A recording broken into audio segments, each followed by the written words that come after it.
ইরানের সাথে যুক্তরাষ্ট্রের বিরোধ মীমাংসার সম্ভাবনার মধ্যেই নতুন করে গন্ডগোল পাকিয়ে ফেললেন মার্কিন প্রেসিডেন্ট ডোনাল্ড ট্রাম্প, যার কারণে আবারও মুখোমুখি অবস্থানে দুই দেশ। এদিকে ইরানের সাথে সমঝোতার জন্য রাশিয়ার দ্বারে কড়া নেড়েছিলেন ট্রাম্প, তবে এক বৈঠকেই লণ্ডভণ্ড হয়ে গেল যুক্তরাষ্ট্রের স্বপ্ন। ফলে মার্কিন মুল্লুকের সামনে শুধু একটাই পথ, ইরানের সামরিক ঘাঁটিতে হামলা। আর ইরানের জ্বালানি মন্ত্রীও পরিষ্কার জানিয়ে দিলেন, যুক্তরাষ্ট্র চুল পরিমাণ ক্ষতি করতে পারবে না আয়াতুল্লাহ আলী খামেনির দেশটির।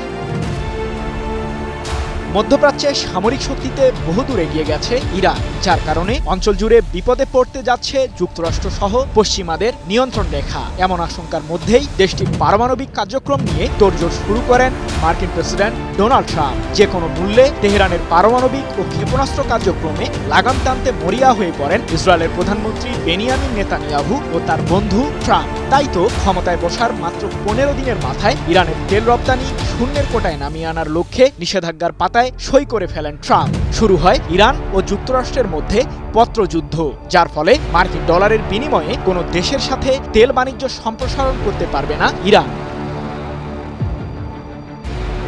দুই দেশের সাথে টানাপোড়েন সম্পর্কের অবসান ঘটানোর পায়তারাও শুরু করেন ট্রাম্প। পারমাণবিক কার্যক্রম বন্ধ রাখা সাপেক্ষে ইরানের প্রতি নিষেধাজ্ঞা প্রত্যাহারের প্রস্তাবও দেন তিনি। কিন্তু একরক্ষা খামেনি ইরানের স্বার্থ ক্ষুণ্ণ হয় এমন কোনো প্রস্তাবে রাজি হবেন না বলে পরিষ্কার জানিয়ে দিলেন ট্রাম্পকে। অবস্থা বেগতিক দেখে রাশিয়ার প্রেসিডেন্ট ভ্লাদিমির পুতিনের শরণাপন্ন হন মার্কিন প্রেসিডেন্ট ট্রাম্প। ইরান ও যুক্তরাষ্ট্রের মাঝে সমঝোতা করিয়ে দিতে পুতিনকে অনুরোধ জানান মার্কিন শাসক। আশ্বাস আসে ক্রেমলিন থেকে। পারমাণবিক ইস্যুতে আলোচনা করতে ইরান ও রাশিয়াকে সাথে নিয়ে জরুরি বৈঠক ডাকে চীন। 14 মার্চ দেশটির রাজধানী বেইজিংয়ে ত্রিপক্ষীয় বৈঠক অনুষ্ঠিত হয়। তবে রাশিয়া ট্রাম্পকে ইরানের সাথে সমঝোতার আশ্বাস দিলেও বেইজিংয়ে বৈঠকে উঠে এলো উল্টো দৃশ্য। ইরানের প্রতি মার্কিন প্রশাসনের জারি করা নিষেধাজ্ঞাকে বেআইনি আখ্যা দিয়ে চীন ও রাশিয়ার কূটনীতিকরা জানিয়ে দিলেন, পারমাণবিক কর্মসূচি এগিয়ে নেয়ার অধিকার আছে তেহরানের। সেই সাথে যুক্তরাষ্ট্রকে নিষেধাজ্ঞা প্রত্যাহারের আহ্বানও জানায় বৈঠকে অংশ নেয়া চীনের উপপররাষ্ট্রমন্ত্রী মা ঝাওজু, রাশিয়ার উপপররাষ্ট্রমন্ত্রী সার্গেই রিয়াভকভ এবং ইরানের উপপররাষ্ট্রমন্ত্রী কাজেম ঘারিবাবাদি। 14 মার্চ এক প্রতিবেদনে এমনটি জানিয়েছে মধ্যপ্রাচ্য ভিত্তিক সংবাদ মাধ্যম মেহের নিউজ এজেন্সি।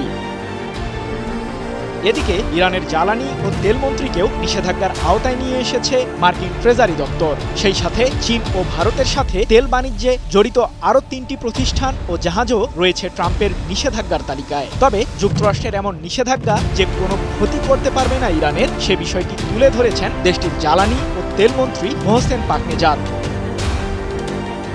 বিশ্ববাজারে ইরানের তেল রপ্তানির তথ্য তুলে ধরে মোহসেন পাকনেজাদ বলেন, আমাদের জনগণকে নিশ্চিত করে বলতে চাই যে আমরা জানুয়ারি মাসেই গত 1 দশকের তেল রপ্তানির রেকর্ড ভেঙেছি। গত কয়েক মাসে আমরা অপরিশোধিত তেল রপ্তানিতে কোনো পতন দেখিনি। ইরানের এই মন্ত্রীর ওপর মার্কিন নিষেধাজ্ঞা জারির পর এমন মন্তব্য করলেন তিনি।